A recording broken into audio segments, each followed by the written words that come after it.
Open nyo yung Play Store nyo tas search nyo Morph Mod for Minecraft.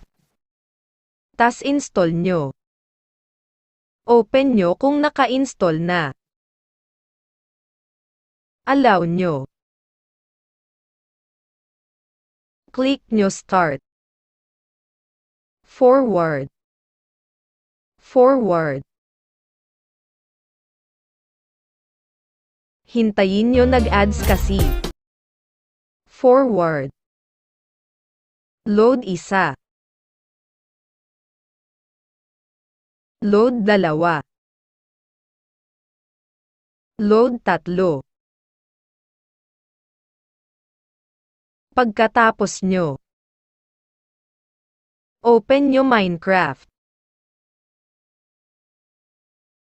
Gawa kayo ng world.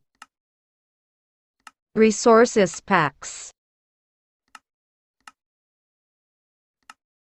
Behavior packs. Punta kayo sa inventory nyo.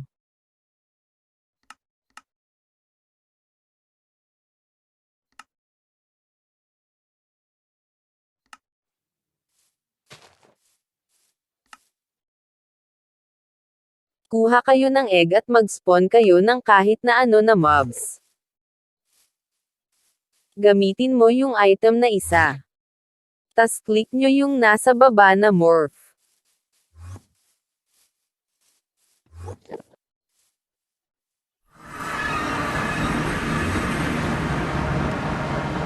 Ayan, Enderman ka na.